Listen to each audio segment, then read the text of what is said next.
সুপ্রিয় শিক্ষার্থী, কেমন আছো তোমরা? আশা করি তোমরা সকলেই সুস্থ আছো, ভালো আছো। আলহামদুলিল্লাহ, আমিও সুস্থ আছি এবং ভালো আছি। আজকের ক্লাসে তোমাদেরকে স্বাগত জানাই। এই চিত্র দুটো একটু লক্ষ্য করো। এইখানে এই যে একটা বস্তু, এই বস্তুটার ভর আমরা নির্ণয় করব। তো যেহেতু এই বস্তুটার ভর নির্ণয় করব, এই বস্তুটার ভর আমাদের অজানা, তাই এই বস্তুটার ভরটাকে আমরা মনে করি এক্স কেজি। অজানা তো, এজন্য এটাকে এক্স দিয়ে প্রকাশ করলাম। তো এখন এই পাশে দেখো 5 কেজি ওজনের একটি বাটখারা দিয়েছি। তো 5 কেজি ওজনের একটি বাটখারা দিয়ে এই পাল্লাটা যখন দাঁড় করানো হলো, তখন দেখা গেল যে 5 কেজি ওজনের এই পাশের পাল্লাটা নিচের দিকে, আর এই যে x কেজি ওজনের এই বস্তুটা উপরের দিকে উঠে গেছে। তারপরে কি করা হলো? তারপরে এই যে পাশটা উপরে উঠে গেছিল, এই যে x কেজি বস্তু আছে যে পাল্লায়, এই পাল্লাতে 1 কেজি ওজনের একটি বাটখারা দেওয়া হলো। দেওয়ার পরে দেখা গেল যে উভয় পাল্লা সমান অবস্থায় আছে। এখন এই যে সমান অবস্থায় আছে, এইটার ক্ষেত্রে আমরা কি লিখতে পারি? দেখো, এই পাশে আছে 5 কেজি, তাহলে এখানে লিখলাম 5। আর এই পাশে এই যে বস্তুটা x কেজি ধরছিলাম, তার x প্লাস তার সাথে কি দিছিলাম 1। এই যে এখন এইটার দিকে একটু লক্ষ্য করো। এটাকে এইভাবে যেমন লেখা যায়, আবার এইভাবেও লেখা যায় x প্লাস 1 সমান সমান 5। এখন এইটাকে দেখো, এইটা যখন আমরা করছিলাম তখন কিন্তু সমান করছিলাম। এই পাশের পাল্লা আর এই পাশের পাল্লা, এই দুটো পাল্লাকে কি করছিলাম? সমান করছিলাম, সমানকরণ করেছি। তাহলে দুটো পাল্লাকে সমানকরণ করার মাধ্যমে আমরা একটা গাণিতিক বাক্য পেয়েছি। এটা তাহলে এই যে যেটা পেলাম, এইটাকে কি বলা যেতে পারে বলো তো? হ্যাঁ, এইটাকে বলে সমীকরণ। আর এই সমীকরণে যে চলকটা ব্যবহৃত হয়েছে এর নাম আছে x, আর x চলক একঘাত বিশিষ্ট এখানে। তাহলে এই ধরনের সমীকরণকে কি সমীকরণ বলা হয়? সরল সমীকরণ। হ্যাঁ, তাহলে বলতো আজকের আলোচনার বিষয় কি হতে পারে? সরল সমীকরণ। আজ আমরা সরল সমীকরণের ভিতরে প্রথমে সমীকরণ কি এটা জানবো, সরল সমীকরণ কি এটা জানবো, এবং সরল সমীকরণের সমাধান কিভাবে করতে হয় বা মূল কিভাবে নির্ণয় করতে হয়, এই কাজগুলো শিখব। এখন প্রথমে সমীকরণ কি, এইটা দেখো, এইটাকে আমরা সমীকরণ বলছিলাম। তো এইখানে কি আছে? অজ্ঞাত রাশি বা অজানা রাশি আছে। এটা হচ্ছে অজ্ঞাত রাশি বা অজানা রাশি। এটা কি? প্রক্রিয়া চিহ্ন। আর এটা কি? সমান চিহ্ন। তাহলে এখান থেকে আমরা সমীকরণের সংজ্ঞা দিতে পারি। সেটা কি? অজানা রাশি, প্রক্রিয়া চিহ্ন এবং সমান চিহ্ন সংবলিত গাণিতিক বাক্যকে সমীকরণ বলে। তাহলে সমীকরণের সংজ্ঞাটা কি হচ্ছে? অজানা রাশি, প্রক্রিয়া চিহ্ন, সমান চিহ্ন সংবলিত গাণিতিক বাক্যকে সমীকরণ বলে। আর সরল সমীকরণ কি? সরল সমীকরণ হচ্ছে ওই সমীকরণে যে চলক ব্যবহৃত হবে। চলক কিন্তু বিভিন্ন চলক ব্যবহৃত হতে পারে। একটা চলকও ব্যবহৃত হতে পারে, আবার একাধিক চলকও ব্যবহৃত হতে পারে। যাই হোক না কেন, সেই যে চলক ব্যবহৃত হয়েছে, ওই চলক এর পাওয়ার বা ঘাত যদি এক হয়, একঘাত বিশিষ্ট হয়, তাহলে সেই সমীকরণকে আমরা কি বলি? সরল সমীকরণ বলি। তাহলে সরল সমীকরণের সংজ্ঞা কি হবে? যে সমীকরণ একঘাত বিশিষ্ট হয় সে সমীকরণকে সরল সমীকরণ বলে। ঠিক আছে? এখন এই যে মূল নির্ণয় বা সমাধানকরণ, আসলে মূল নির্ণয় বলতে এই যে সমীকরণ আছে, এই সমীকরণে চলকের মানটা নির্ণয় করতে হয়। চলকের মানটা নির্ণয় করতে হয়। যেমন এই দেখো, এখানে এক্সট্রা রাখলাম, এই ওয়ানটাকে ওই পাশে দিলাম, যদি দিই তাহলে কি হয়? অতএব এই যে সমীকরণ ব্যবহৃত হয়েছে, এখানে এই যে এক্স এর মান হচ্ছে 4, এই যে মানটা বের করলাম, এটা এই ধরনের কাজ, এইটাই হচ্ছে মূল নির্ণয়, মানে সমীকরণে যে চলক ব্যবহৃত হয়েছে ওই চলকের মান নির্ণয় করা, এটাকেই সমাধানকরণ বলা হয়। একটু লক্ষ্য করো, সমীকরণের সমাধান বা মূল নির্ণয় করতে গেলে আমাদের এই বিধিগুলো সম্বন্ধে একটু ধারণা থাকা লাগবে। তো এখন এই বিধিগুলো সম্বন্ধে একটু আমি আলোচনা করব, এবং এই বিধিগুলো আলোচনা করার জন্য আমি এখানে কয়েকটা সমীকরণ লিখে রেখেছি। এই দেখো, 1 নম্বর সমীকরণটা আমরা এখানে লিখি।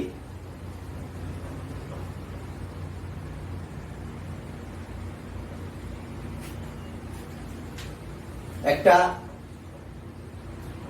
সমীকরণ সমাধান করার ক্ষেত্রে এই জ্ঞানটা আমাদের রাখা লাগবে যে সমীকরণে এই যে সমান চিহ্নের বাম পাশের অংশকে বাম পক্ষ এবং সমান চিহ্নের ডান পাশের অংশকে ডান পক্ষ বলে।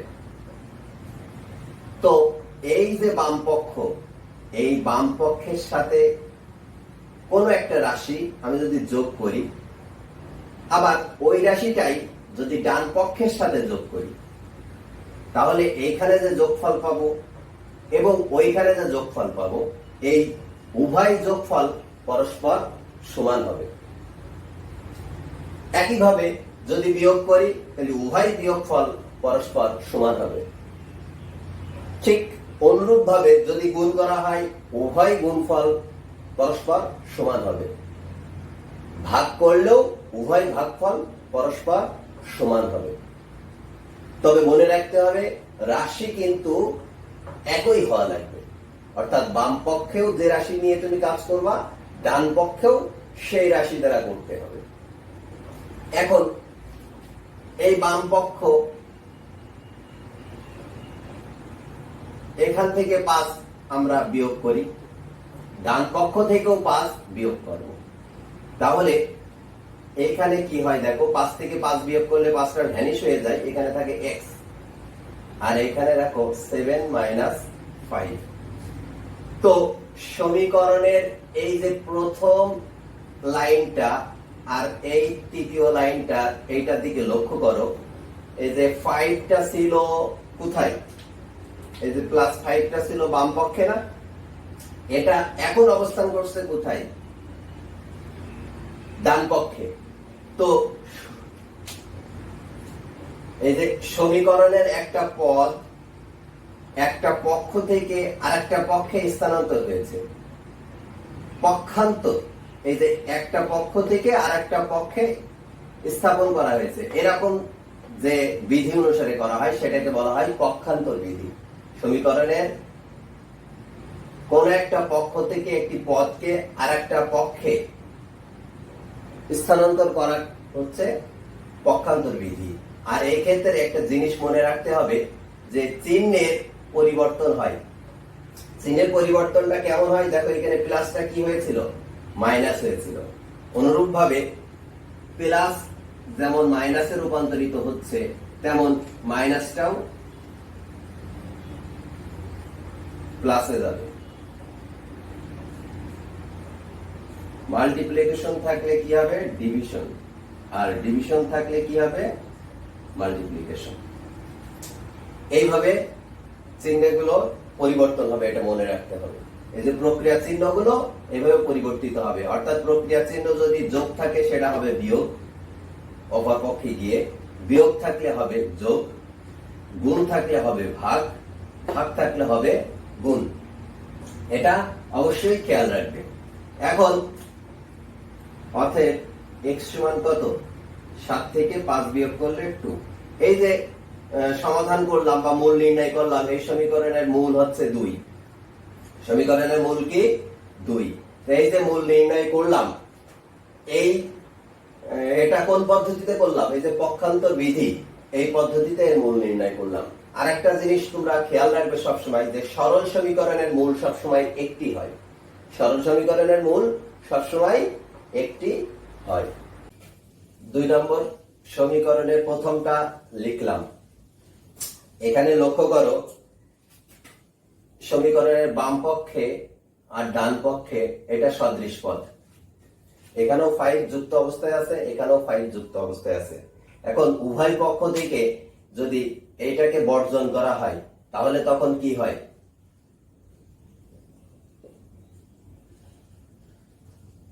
এটা হয়। এই যে এই বিধিকে যোগের বর্জন বিধি বলা হয়। অর্থাৎ উভয় পক্ষে সদৃশ পদ যুক্ত অবস্থায় ছিল, সেটাকে বর্জন করা হলো, এই বিধিটাকে যোগের বর্জন বিধি বলা হয়। তো এখন যদি আমরা মূল নির্ণয় করি, তাহলে কি হবে? x করতে x রাখলাম, 3টা এর সাথে কিভাবে আছে? গুণ আকারে আছে। তাহলে ওই পাশে গেলে কি হবে? যে বললাম না, গুণ থাকলে ভাগ হবে, তাহলে a/3। এটাই হচ্ছে এই সমীকরণের মূল। এখন আরেকটা দেখো, দ্বিতীয় সমীকরণটা যদি লিখি,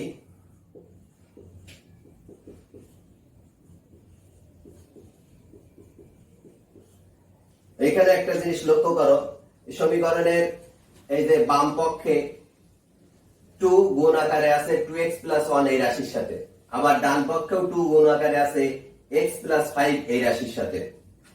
তাহলে উভয় পক্ষে এই 2 গুণ আকারে আছে, তার মানে কি 2টা উৎপাদক। তো এখন এই 2টাকে যদি উভয় পক্ষ থেকে বর্জন করা হয়, তাহলে সেই ক্ষেত্রে কি হবে?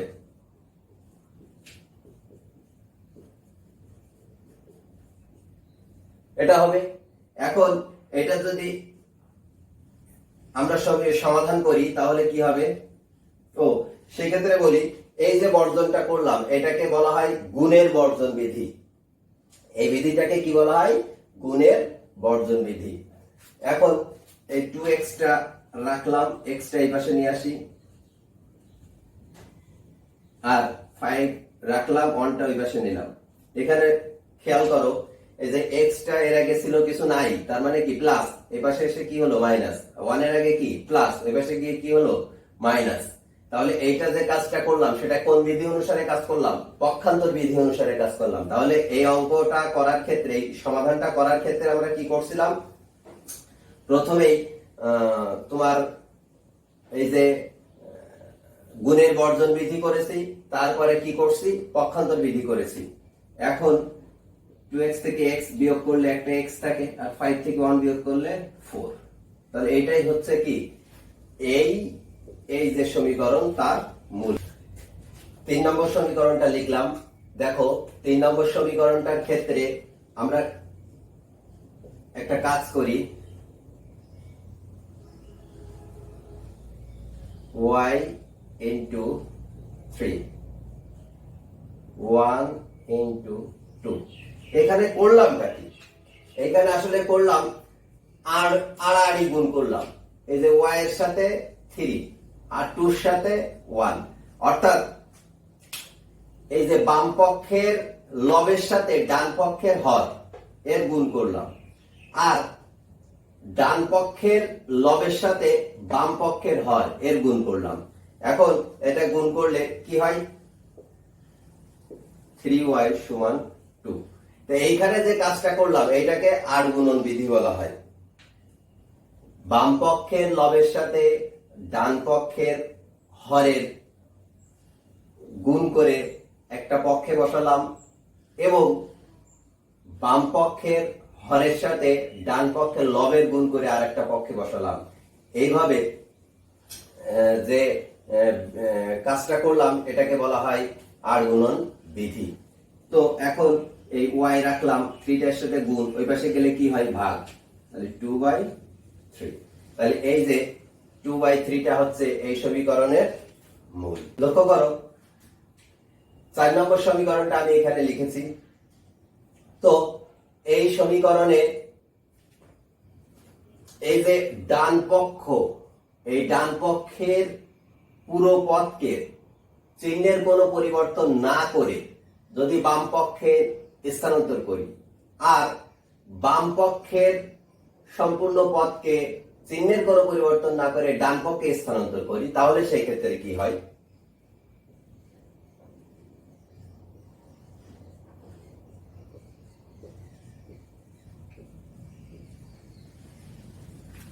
এটা হয়। তাহলে এই যে পদ্ধতিতে আমরা কাজ করলাম এটাকে বলা হয় প্রতিসাম্য বিধি। প্রতিসাম্য বিধিটা কি? যে বাম পক্ষের সবগুলো পদকে চিহ্নের কোনো পরিবর্তন না করে ডান পক্ষে, এবং ডান পক্ষের সবগুলো পদকে চিহ্নের পরিবর্তন না করে বাম পক্ষে স্থানান্তর করাই হচ্ছে প্রতিসাম্য বিধি। তো কথা হচ্ছে যে কখন প্রতিসাম্য বিধির কাজ করব? যখন দেখব যে আমার বাম পক্ষে এই যে চলকের সাথে যে সহগটা আছে, এই সহগটা ডান পক্ষে চলকের সাথে যে সহগ আছে তার তুলনায় ছোট, তখনই কি করব? ওইটাকে প্রতিসাম্য বিধি প্রয়োগ করে চেঞ্জ করে নেব, তাহলে আমাদের সমাধানটা সহজ হবে। এখন এই যে 4y 2y টা এই পাশে নিয়ে আসবো, অর্থাৎ পক্ষান্তর বিধি করব, আর -7 কে ওই পাশে নিয়ে যাব, তাহলে কি যাবে? +7। এটাও পক্ষান্তর বিধি। তাহলে 4y থেকে 2y বিয়োগ করলে কি হয়? 2y, আর 7 আর 1 8, বা y রাখলাম 2টা গুণ, ওই পাশে গেলে ভাগ হবে, তাহলে 8/2। অতএব y সমান কি? 4। তাহলে এই সমীকরণে y এর মূল কি? 4। দেখো, আগে এই বিধিগুলো সম্বন্ধে আলোচনা করে নিলাম। ওইখানে বেশিরভাগই শুধু পক্ষান্তর বিধি একটা সমীকরণে ব্যবহার করা হয়েছে, শুধু বর্জন বিধি, আর গুণন বা সাথে পক্ষান্তর বিধি, এরকম প্রতিসাম্য বা পক্ষান্তর বিধি, মানে একটা বিধি বা দুটো বিধি একসাথে প্রয়োগ করা হয়েছে। এরকম একের অধিক বিধি যে প্রয়োগ হতে পারে সেটা দেখানোর জন্য আমি এখানে একটা সমীকরণ লিখেছি। তো এইখানে দেখো, একের অধিক বিধি প্রয়োগ করে এই সমীকরণটার সমাধান করব বা মূল নির্ণয় করব। তো এইখানে দেখো, এই যে এইখানে চলক আছে x, x এর সহগ কিছু নাই, মানে 1, আর এইখানে x এর সহগ আছে 3। তাহলে এইখানে x এর সহগ 1, এইখানে x এর সহগ 3। তাহলে ডান পক্ষে চলকযুক্ত পদের সহগটা বড়। এরকম হইলে আমি তখন বলেছি প্রতিসাম্য বিধি প্রয়োগ করে নিতে। তাহলে এখন যদি প্রতিসাম্য বিধিটা আমরা প্রয়োগ করি, তাহলে কি লিখব? অর্থাৎ ডান পক্ষের দুটো পদকে চিহ্নের পরিবর্তন না করে বাম পক্ষে লিখলাম। এখন বাম পক্ষের দুটো পদকে চিহ্নের পরিবর্তন না করে ডান পক্ষে লিখব। এই যে লিখলাম। এইটা যে বিধি প্রয়োগ করলাম এটা কি? প্রতিসাম্য।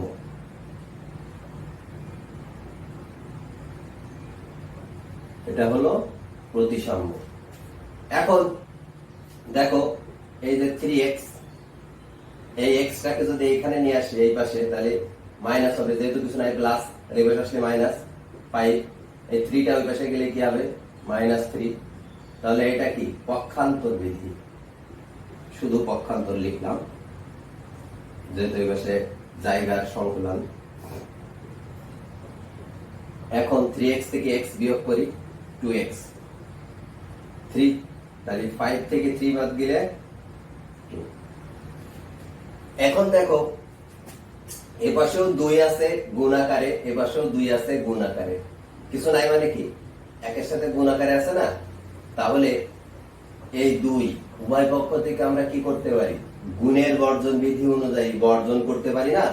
তাহলে তা যদি করি, অতএব x সমান কি হয়?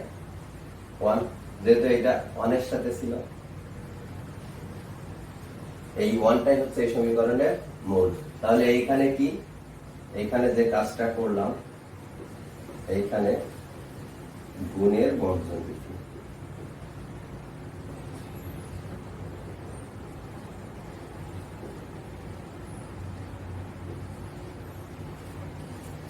এখন আরেকটি বিষয়ে আলোচনা করব, শুদ্ধি পরীক্ষা। কিছু কিছু প্রশ্ন থাকে, সেখানে লেখা থাকে সমাধান করো এবং সমাধানের শুদ্ধি পরীক্ষা করো।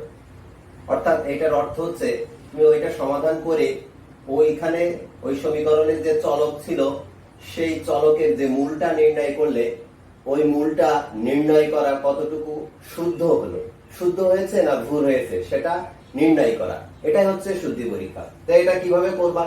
এটা করতে গেলে প্রথমত এই যে সমীকরণটা লিখে রেখেছি সমাধান করি আমরা। টু ডান পক্ষে দিই, পক্ষান্তর করি, কি হলো? মূলটা 3 হলো। এখন এই যে x এর মান 3 বের করলাম, এটা সঠিক হয়েছে কিনা সেটা আমরা শুদ্ধি পরীক্ষা করব। এখন শুদ্ধি পরীক্ষা করি।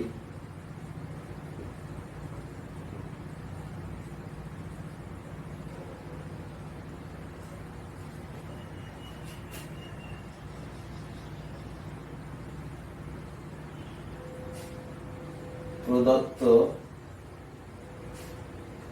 সমীকরণে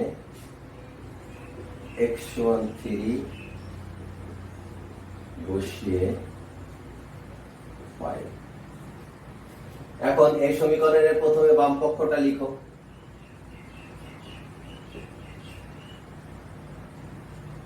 বাম পক্ষে কি আছে? x প্লাস 2 সমান সমান এই x এর জায়গায় এই x এর মানটা বসাও,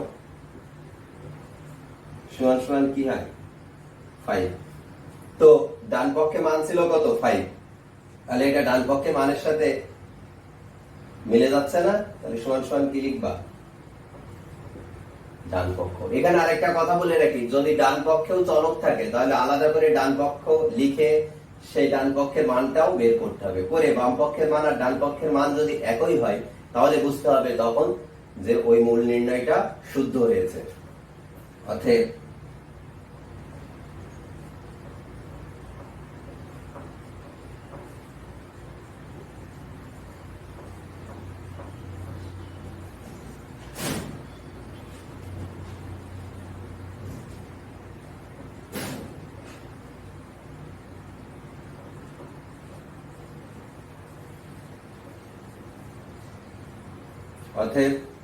সমীকরণটির সমাধান শুদ্ধ